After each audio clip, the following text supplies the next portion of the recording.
Welcome to D Kumar life science classes. I am Dhirendra Kumar. दोस्तों, आज हम लोग बात करें बहुत इंपॉर्टेंट लेक्चर है डीएनए रिप्लिकेशन। इस लेक्चर में हम लोग दोस्तों डिस्कस करेंगे कि डीएनए रिप्लिकेशन कैसे होता है, कौन कौन से एक्सपेरिमेंट है, इस पे हम लोग डिस्कस करेंगे। तो ये बहुत ही इंपॉर्टेंट वीडियो है, ये लास्ट तक जरूर देखिएगा। यदि आप इस चैनल को सब्सक्राइब ना किए हों तो तुरंत आप सब्सक्राइब करिए, क्योंकि आपके लिए बहुत ही इंपॉर्टेंट आपके लेक्चर हैं। तो दोस्तों, now one by one start करते हैं हम लोग।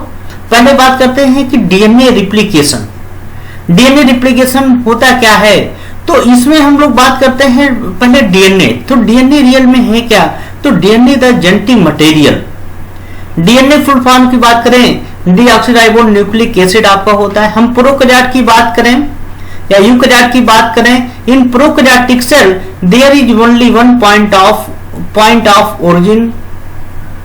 Replication occur in two opposite direction at the same time and take place in the cytoplasm, in the cell cytoplasm. अब हम प्रोकैरियोट की बात करें तो प्रोकैरियोट में जो आपके ओरिजिन और रिप्लिकेशन होता है उसका क्या होता है, एक पॉइंट होता है। माने रिप्लिकेशन जो होता है एक ही पॉइंट पे होता है और आपके टू अपोजिट डायरेक्शन में होते हैं, एक ही समय में टू अपोजिट डायरेक्शन में होते हैं। और जो साइटोप्लाज्म में ही क्या होता है, डीएनए रिप्लिकेशन पाया जाता है प्रोकैरियोट। अब इंपॉर्टेंट क्वेश्चन पूछता है कि डीएनए रिप्लिकेशन साइटोप्लाज्म में ही क्यों होता है, तो इसलिए होता है प्रोकैरियोट में डीएनए रिप्लिकेशन साइटोप्लाज्म में होता है because of incipient type of nucleus, या न्यूक्लियस क्या होते हैं आपके एब्सेंट होते हैं, इसलिए क्या होता है आपके साइटोप्लाज्म में ही क्या होते हैं आपके डीएनए रिप्लिकेशन होते हैं।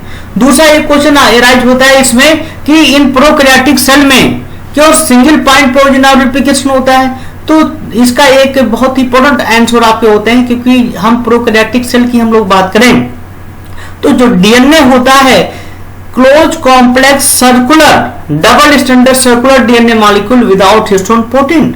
मतलब क्या है, इसका जो प्रोकैरियोट का जो डीएनए होता है कैसा होता है, सर्कुलर होता है without histone protein.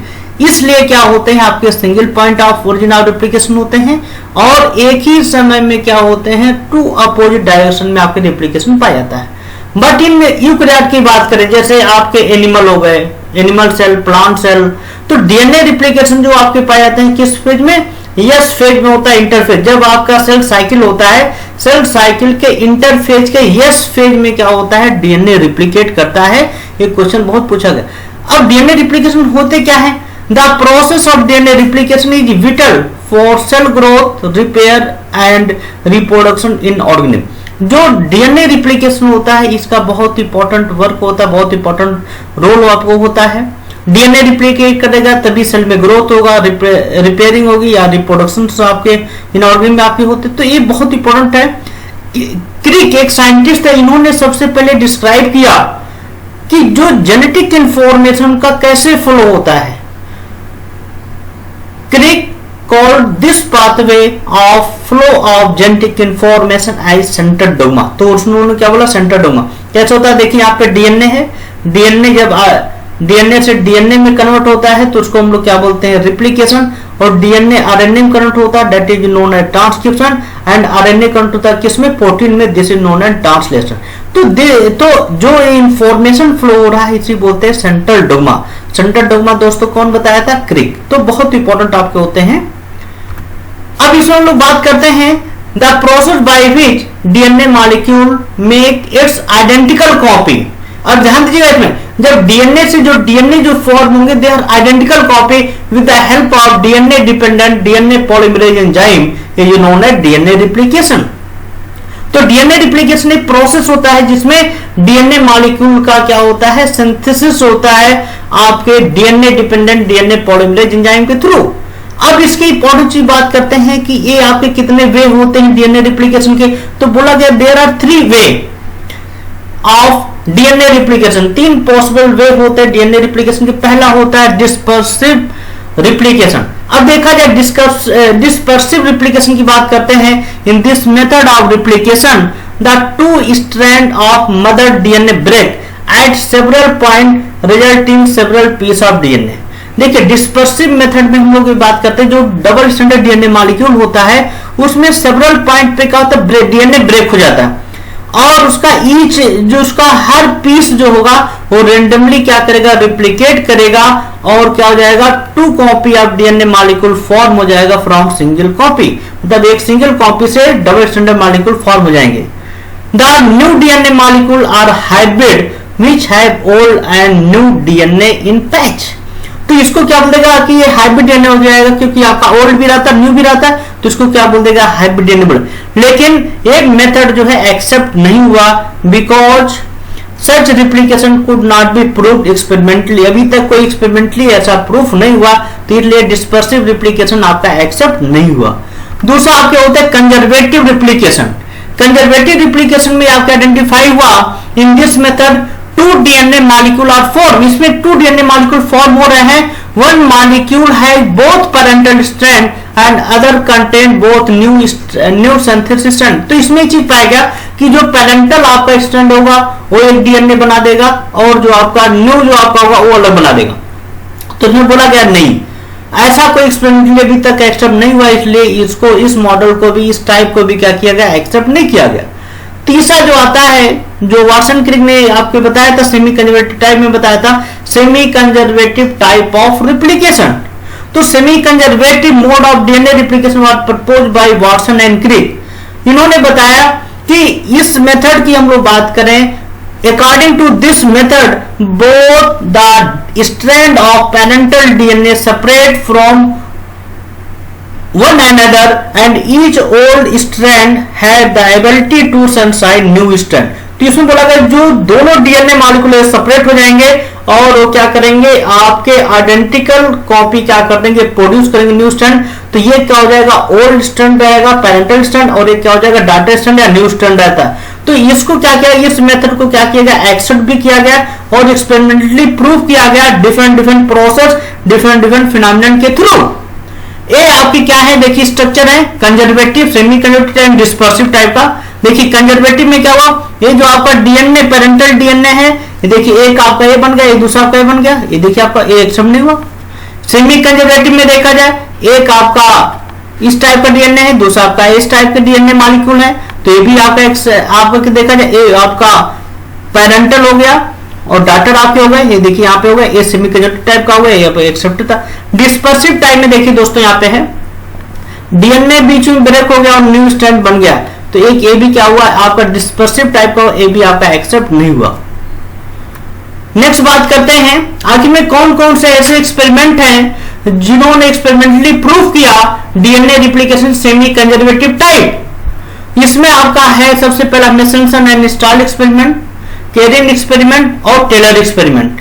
Meselson and Stahl experiment सबसे पॉपुलर एक्सपेरिमेंट बोला जाता है। इन्होंने एक्सपेरिमेंटली प्रूव किया कि जो आपके डीएनए से जब डीएनए रिप्लिकेट होगा तो एक स्ट्रैंड पेरेंटल होगा और एक स्ट्रैंड क्या होगा, डाटर होगा, और यहाँ पे क्या बोला गया, रिप्लिकेशन हुआ कैसे, सेमी कंजर्वेटिव टाइप। इन्होंने कैसे किया, इन्होंने जो ई कोलाई बैक्टीरिया पे वर्क किया, ई कोलाई बैक्टीरिया को सेवरल जनरेशन तक ऐसे मीडिया में ग्रो किया जो मीडिया में क्या है, आइसोटोप्स था नाइट्रोजन का N15। एक क्वेश्चन पूछा जाता है कि जो बैक्टीरिया को ग्रो किया गया था वो मीडिया किस टाइप का था, तो आइसोटोप ऑफ नाइट्रोजन था N15। This was incorporate into nitrogenous base and into the DNA. तो जब ई कोलाई बैक्टीरिया को सेवरल जनरेशन तक आपके ऐसे आइसोटोप मीडियम रखा गया जहां पे क्या है, रेडियो एक्टिव था, तो ये चीज क्या हुआ, एक समय ऐसा आया कि जो आपका पेरेंटल डीएनए था वो लिखा हुआ रेडियो लेवल हो गया। तब ई कोलाई को क्या किया गया, कल्चर मीडिया में शिफ्ट किया गया N14 में, तो वहां पे क्या किया गया, तो ये पाया गया, आइडेंटिफाई हुआ कि जब वो डीएनए मॉलिक्यूल आपका सेपरेट हुआ और उसको आइडेंटिफाई किया गया कैसे, अल्ट्रा सेंट्रीफ्यूगेशन टेक्निक के थ्रू, तब वहां पे आइडेंटिफाई हुआ कि जो डीएनए का रिप्लिकेशन हुआ कैसे हुआ, सेमी कंजर्वेटिव टाइप से हुआ। क्यों, क्योंकि उसमें पाया गया एक स्ट्रैंड क्या है, डाटर स्ट्रैंड जो आपका N14 है और पेरेंटल स्ट्रैंड क्या है, N15 है। इस स्ट्रक्चर के थ्रू हम लोग क्या करते हैं, यहाँ पे आइडेंटिफाई करते हैं। देखिए दोस्तों, ये आपका ई कोलाई कल्चर है, ई कोलाई कल्चर आपका है, ये देखिए आपका सेवरल जनरेशन तक N15 में किया गया। तो यहाँ पे देखा जब इसको हमने यहाँ पे सेपरेट किया है, देखिए यहाँ पे इंपॉर्टेंट है N15, ये सेपरेट हुआ तो देखा जाए एक आपका N14 और दूसरा क्या जगह N15 हुआ, तो अगेन ये क्या हुआ, आपके क्या हुआ, यहाँ पे देखिए सेमी कंजर्वेटिव टाइप होगा। तो इसको बोला गया कि जो डीएनए से डीएनए रिप्लिकेशन होता है कैसा होता है, सेमी कंजर्वेटिव टाइप होता है। This is the most important experiment, ये बहुत ही एक्सेप्टेड एक्सपेरिमेंट आपका था। दूसरा आपका केरिन एक्सपेरिमेंट है, तो इसमें भी सेम आपका हुआ, लेकिन यहाँ पे क्या नाइट्रोजन ना लेकर के क्या किया गया, हाइड्रोजन को क्या लिया गया, यहाँ पे आइसोटोप किसका किया गया, हाइड्रोजन को किया गया, और वहां पे फोटोग्राफिक टेक्निक के थ्रू आइडेंटिफाई किया गया। तो ये पाया गया कि जो डीएनए का रेप्लिकेशन होता है कैसा होता है, सेमी कंजर्वेटिव टाइप होता है। ये भी हाईली एक्सेप्टेड आपका था, बहुत इंपॉर्टेंट है। नेक्स्ट आपका टेलर एक्सपेरिमेंट था, इन्होंने सेम एक्सपेरिमेंट आपके किया था, लेकिन इन्होंने क्या किया, Taylor conduct the experiment with root tip cell पे उन्होंने लिया था, और उन्होंने जब उसके डीएनए को रेडियो लेबल किया था और नॉर्मल मीडिया में ग्रो किया, तो पाया गया एक जो आपका स्टैंड है डीएनए का वो ओल्ड है, और दूसरा क्या है आपका न्यू है। तो ये बहुत इंपॉर्टेंट है, तो उसको उन्होंने फर्स्ट जनरेशन पाया, तो दोनों स्ट्रैंड को क्या किया, उन्होंने रेडियो लेबल किया, और बाद में जब उसको सिंथेसिस हुआ तो एक आपका डीएनए क्या हुआ, आपका क्या हुआ, ओल्ड, और दूसरा न्यू, माने एक डॉटर हुआ, एक पेरेंटल हुआ, और ऑटो रेडियोग्राफी के थ्रू क्या किया गया, उसको आइडेंटिफाई किया। ये देखिए इन्होंने ऐसे किया था, देखिए क्रोमोसोम आपका है, ये थायमिन को क्या किया गया, रेडियो लेबल कर दिया गया। जब देखिए इसमें आपके रिप्लिकेशंस आपके होते हैं, तो देखा जाए ये आपका क्या है, पेरेंटल है, आपका डॉटर है, पेरेंटल डॉटर, तो देखा जाए आपके लेबल आपके हुए, तो ये चीज क्या हुआ, यहाँ पे आइडेंटिफाई किया गया कि जो डीएनए रिप्लिकेशन होता है कैसा होता है, सेमी कंजर्वेटिव टाइप होता है। तो इन द सेकंड जनरेशन, पहले जनरेशन हुआ, जब सेकंड जनरेशन में सेल डिवीजन आपका हुआ, तो ये चीज क्या हुआ, आपका क्या पाया गया, एक रेडियो लेवल और एक क्या हुआ, नॉर्मल पाया गया। तो इसको जब एक्सपेरिमेंटली यहाँ पे आइडेंटिफाई किया गया, तो ये बोला गया कि जो डीएनए का जो रिप्लिकेशन होता है कैसा होता है, सेमी कंजर्वेटिव टाइप होता है। This is the most important. Thank you दोस्तों, आप लोगों ने लास्ट तक वीडियो को देखा। नेक्स्ट लेक्चर में हम लोग डिस्कस करेंगे DNA replication in prokaryotes part 2। इस वीडियो को जरूर लाइक करिएगा, शेयर करिएगा, कमेंट जरूर लिखिएगा, और इस वीडियो को जो है हर एक बच्चे को शेयर करिए, क्योंकि आपका एक शेयर किसी एक बच्चे के कैरियर के लिए अच्छा हो सकता है। दोस्तों शेयर करना चाहिए। Thank you, all the best.